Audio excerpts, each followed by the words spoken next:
can you tell what programmed beliefs or limitations I would be best served to recognize and release now? We see you as a general energy pattern. It is most amplified when you begin to touch on a specific subject or topic. However, we sense in general, even from the idea of what it is you are already discussing and how that is changing your energy patterns, that the issue of acting on your excitement is not something you fully incorporated into your life yet, is it? I'm working on it. You're working on it. Yes, that's another way of saying no. It's also another way of saying yes. I've been holding it in my intent and in my days. What does holding it in your intent mean? It means I've been holding the idea, meditating on it. And when will you actually act upon it? Because you understand action is the key to manifestation of intent. In each moment, if I realize that I'm not currently acting on my greatest joy or highest excitement, yes, I take a moment to look in and feel what that next action is, whether it's a small one or a large one. And then do you I act? follow it. Then do you act? Yes. All right. And so, if you are doing that, then why not say simply yes, rather than I'm working on it? Because it feels like there's always room for expansion and improvement, and I haven't reached my highest level of ability And yet. you never will. So that means the answer is yes. Yes. Oh, then yes. If you have this definition that you are somehow supposed to become a certain perfect limited thing that you're attempting to reach as a goal, then the idea is that you will always find yourself wanting. If you know that at every moment you are simply perfect as whatever you are at that moment, a perfect version of that thing, and at the same time you will always change and always become something grander and always become more expanded, then you will understand that that is the way to look at yourself from the perspective that you're already being who you prefer to be. Okay. Does that make sense?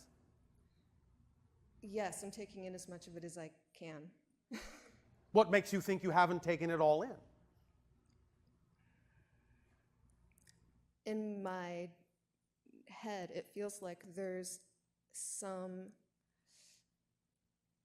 threshold of understanding, and that there's something that's just beyond it, and that if I can see what's there, everything will open All up. right. Let's keep this connected to the idea of the flipping the switch exercise. Did you have a particular image that represented your ideal reality? Yes, I did. All right.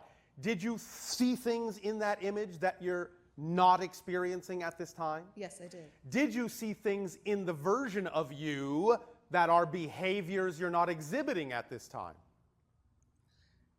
Yes, I saw greater expression of things that I currently express.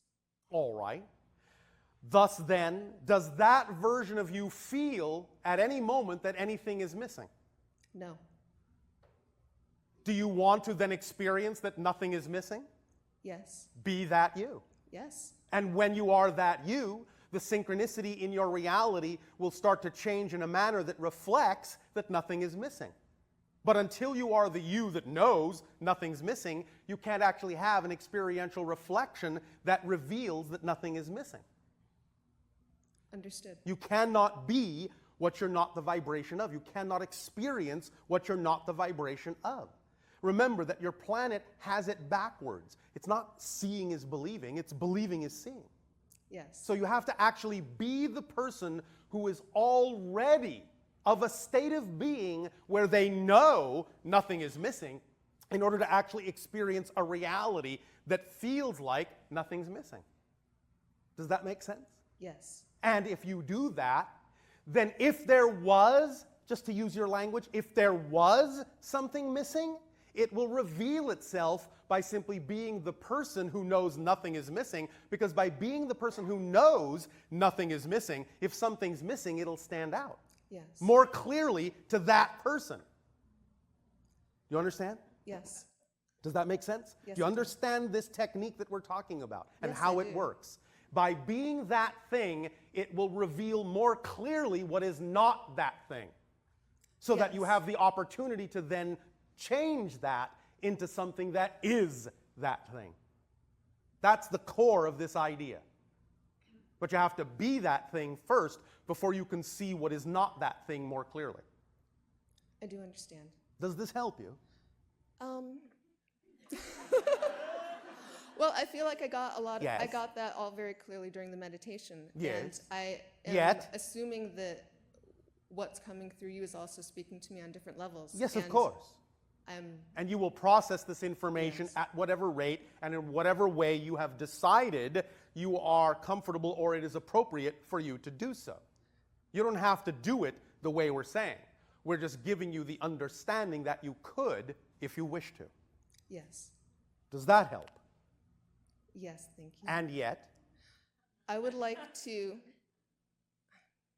step into a reality, transform a spine injury that I have.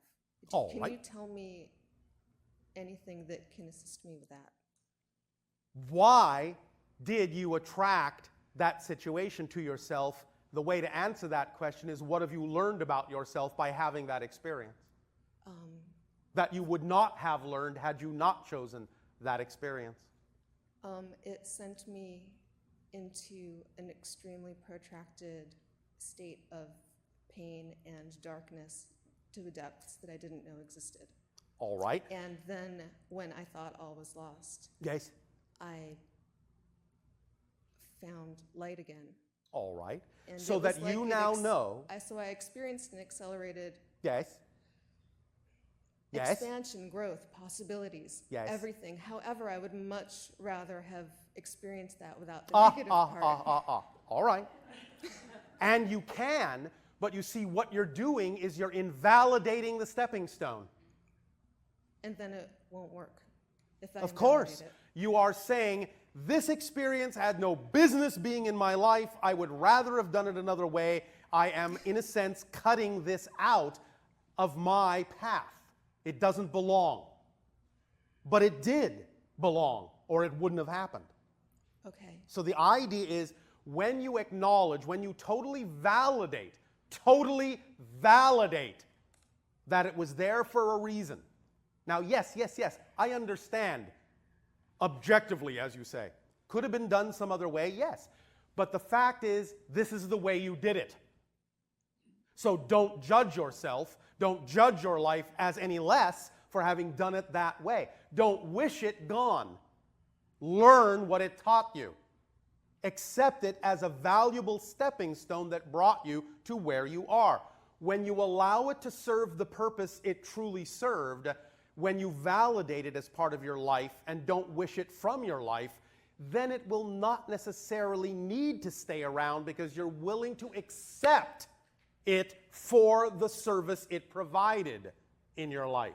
It's only the idea of your resistance to that particular experience that is actually causing the extension of the discomfort because, as we have defined many times, all pain is resistance to the natural self, to the holistic self, to the full description of who you are. That's what pain is, resistance to the natural total self.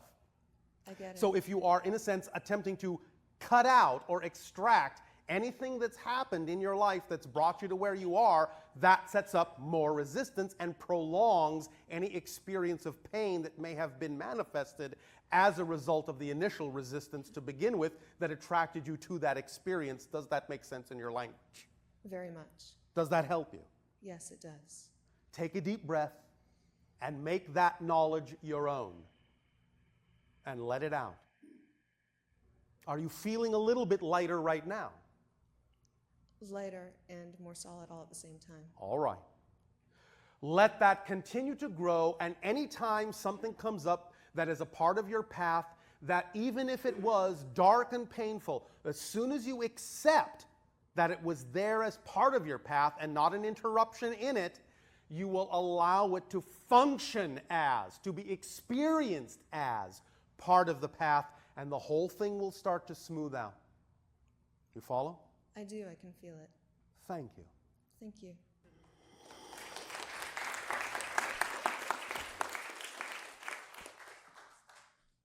Good day, Bashar. And to you, good day. My question is about what the metaphysical community describes as elemental command. it's described as consciously co-creating with the elements such as air, water, earth, fire, and ether.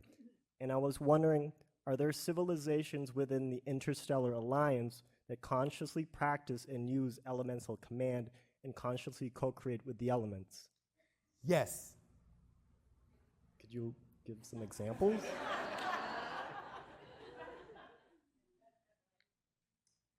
One civilization in particular, quasi-physical in your terms of understanding, will actually allow themselves to become the archetypal image, the archetypal symbol, energetically, of the idea of what you call elemental consciousness, and will actually represent for a certain span of time to the entire civilization an actual physical expression of those elemental beings.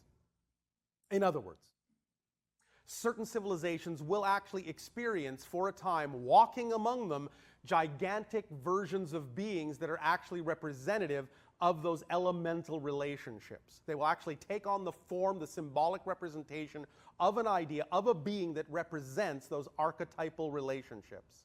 Does that make sense? Yes, it does. Now, there are many ways to do this, and you're all doing it anyway. You all have relationships to the idea of archetypal and elemental consciousness as your relationship, as part of your relationship to the idea of the consciousness of the earth. But you just express it in a variety of different ways, and different civilizations also express it in a variety of different ways that serve that particular idea or understanding of themselves as a civilization.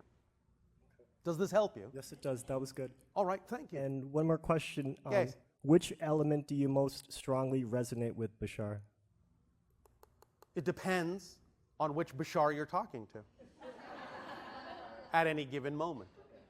For myself personally, in the overall sense of my life path, I resonate with the void.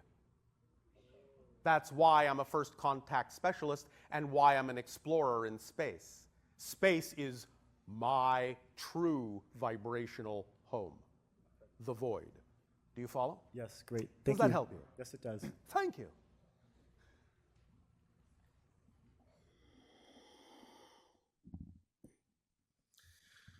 Good day, Bashar. And a you good day. I've come to try and understand. You have come to what? I have come to understand. Thank you.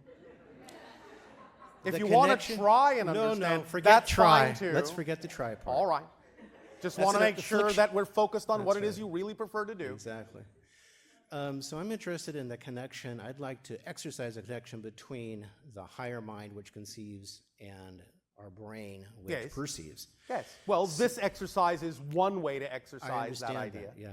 So when I come to events like this, I try and set an intention. You what? I scratch We try. apologize. We Okay, are all right, selectively all right. deaf to certain That's vibrations. Thank you, Bashar. Yes. When I come to events like this, I set an intention. Yes. And the More intention, intention setting. Yes. that's right. The intention I set was the simplicity of bliss and the bliss of simplicity, and that's Yes. why I go to strike try. And so I want to make a better connection between conceiving and perceiving. Easily done. Do you have a coin? Yes. Pull it out of your pocket or wherever it is. And flip it. No. Put it on the ground Got it. and stand up again. Now, set an intention to pick up the coin. It's not going to get me very far. No. Now do you want to pick up the coin? Mm-hmm. Then setting an intention and picking up the Two coin different things. are not different things. Aha. That's the point. When you pick up the coin, when you actually just do it, that's actually the true expression of the intention. They're not different things. That's our point. Got it. So many of you make them different things. Well, I have an intention, I have an intention, I have an intention, and nothing gets done. The point is, picking up the coin is the same thing as the intention. There actually is no difference, because only by actually doing the action do you actually manifest or reveal the existence of the intention. If you just have an intention in your mind, there is no revelation of the intention. There is no a real existence of an intention until it's actually expressed through the action that reveals the existence of the intention. Stop separating them. That's as simple as it gets. So does that mean you have to establish trust between No. conception and No. perception? No, it's the same act. None of you have to establish trust in anything. You already, all of you, trust 100% in something. You don't have to learn or establish trust. The issue is, what are you putting your trust in? That's the difference. You are never without trust. It's just, what are you putting your 100% trust in? What belief, what definition are you trusting in? You never have to learn to trust or establish trust. You're always trusting something to be true. If you weren't, you wouldn't be having any experience of anything.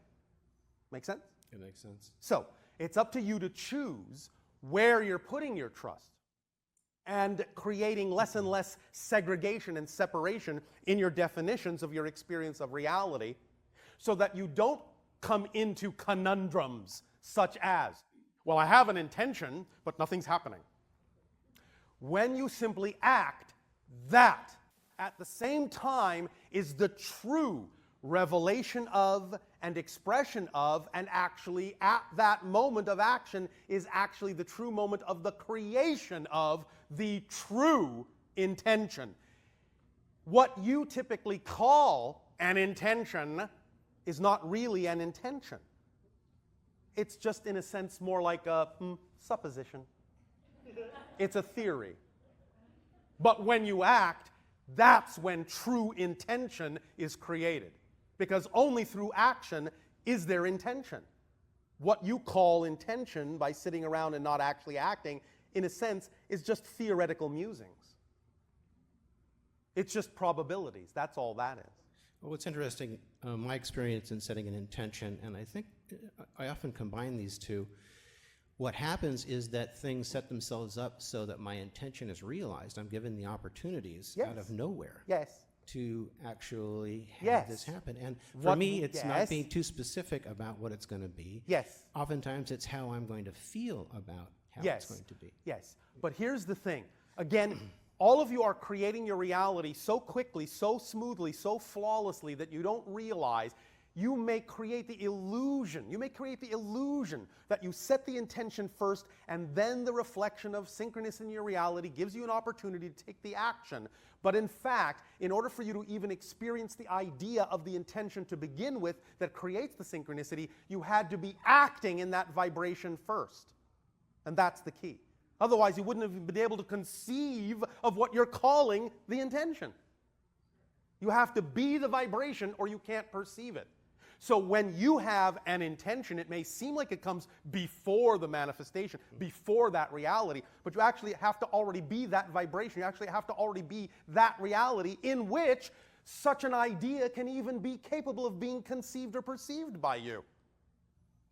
So there actually isn't as much separation or time lag as you think. Does that make sense? That's bliss. Thank you. I'm taking my quarter with me. If that